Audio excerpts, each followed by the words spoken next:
Hello! Welcome to the training based on how to practice evidence recording using LinkedIn. This training has been developed by the student development team, specifically student trainers. This is me, Augusta, me, Victoria, and me, Sidra. We are going to train you on how to use LinkedIn for evidence recording. So you might ask, what is evidence recording? Well, it involves preparing evidence, skills, training, experience, as well as strengthens your ability to stand out and take effective action towards the next steps of your career. Why practice evidence recording?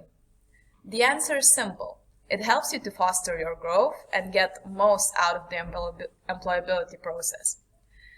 Also, it allows you to understand your strengths and weaknesses and work on them, respectively. There are many different ways to practice evidence recording. It involves CV, reflective journaling, mapping, employability tracker, which you can find on SU's employability page, and also LinkedIn, which in today's digital age, it's easier to use to actively and effectively record evidence online. So, how do we record the evidence using LinkedIn? To show you more in detail, we're taking one profile into consideration, and it is going to be my profile. So, first thing first, you can see that LinkedIn has an About section.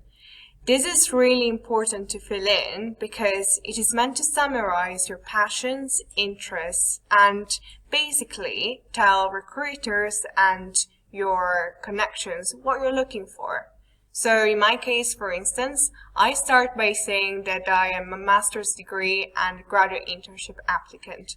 This is important because if a recruiter ends up watching my profile and they see that I'm interested in their position, maybe they're offering a graduate internship, for instance, then they will get in touch with me.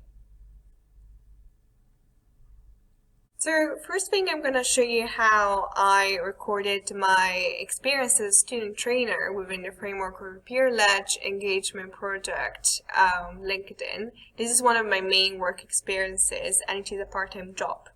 So you can definitely notice that I wrote in text, something that probably you wouldn't do in a CV, but on LinkedIn you can do that. First thing, because you can do that, you have the space for it. And secondly, because this will allow you to get deeper into your experience and to go more into detail when it comes to the skills that you developed while covering that position.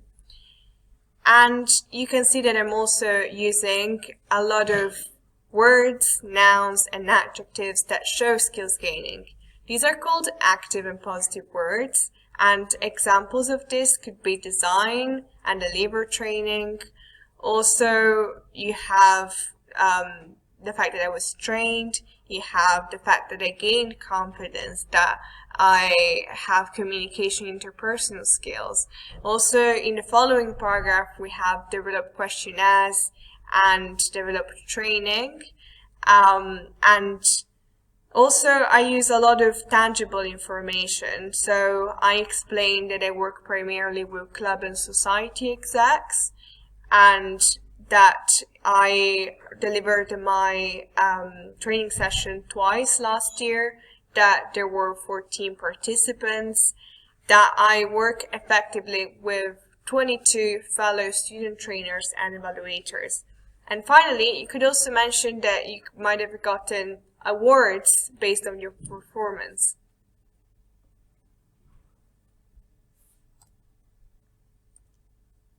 Here you can see how I'm recording other types of work experience. So my part-time job as a arrivals assistant at the Warwick Welcome Service.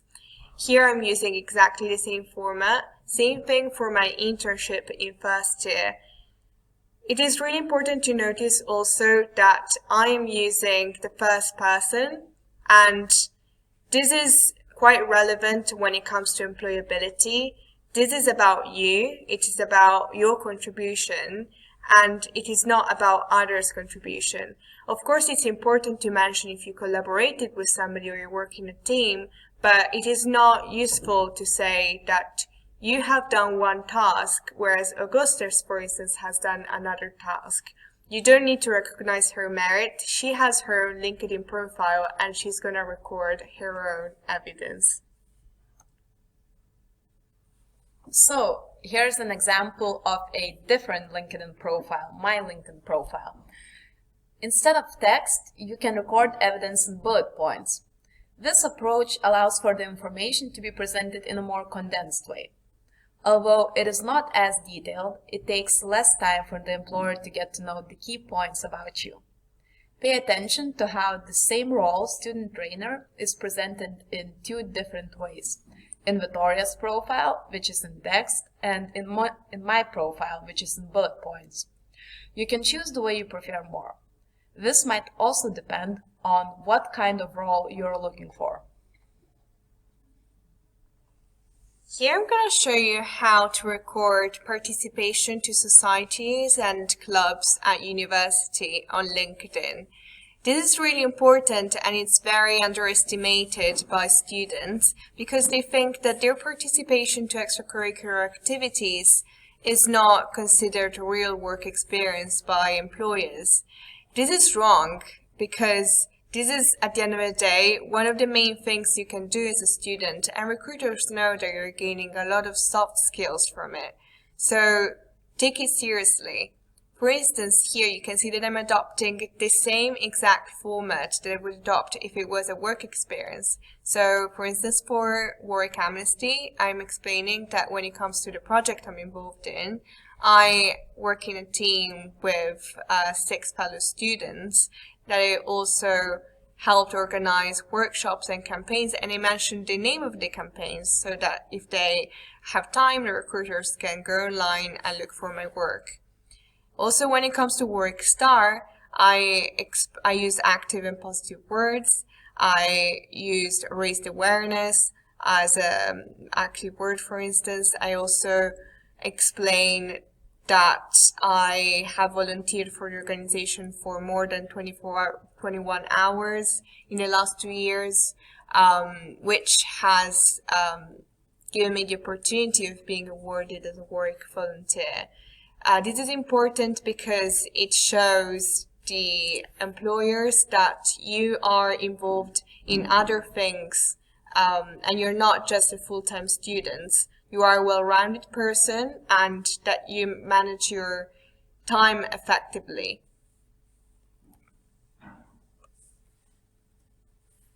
Also, LinkedIn has a skills and endorsement section. Here you can basically mention all the skills that you think you have and get your connections to endorse them. This is very useful because it allows for a more straightforward skills recording system, but also it is useful because LinkedIn is going to offer you developmental opportunities based off of the skills that you have and how many people endorse them. Please go get your skills recorded and your friends to endorse them. Before, Victoria mentioned active and positive words. Here we want to talk more about them, but before that, the career service link you can now see on the screen would provide you some support when you work on your LinkedIn profile, so feel free to look into that. When writing your LinkedIn profile or when evidence recording, it is important to avoid weak and passive verbs in order to stay away from mediocrity. These faulty word choices can result in the use of common phrases and cliches that can undermine the strength and effectiveness of your profile. Instead, make a point of using powerful action verbs and avoid overusing the same verbs again and again. Strong, compelling action verbs are specific, clarify your contributions, and bring a confident tone to your list of accomplishments. For example, use words like created, evaluated, redefined, etc. For example, on my LinkedIn profile, when I say, led a group project consisting of 20 participants for a week, it allows me to be tangible and precise. Use numbers and timelines to make your statements sound quantifiable in order to help your recruiter evaluate your experience accurately. At the same time, make sure your LinkedIn profile has a balance of tangible and intangible experiences that show both your corporate and social skills. Here are a few more examples of the words you could use to describe your experience when recording evidence. To sum it all up, update your profile at least once a month and be active. You can record the evidence either in text or bullet points. Use active and positive words when evidence recording. Use tangible information such as numbers, names, percentages, titles, etc. Pay attention to structure. Be clear and concise. Be concise with your style. If you start using text, stick with it, as well as if you decide to use bullet points, stick with them. Get people to endorse your skills. And lastly, don't be humble. Before you leave, if you could take a few minutes to scan the QR code on the screen and provide us with some feedback, it would help us gauge a better understanding of how we could improve these trainings for you in the future. Thank you for your time.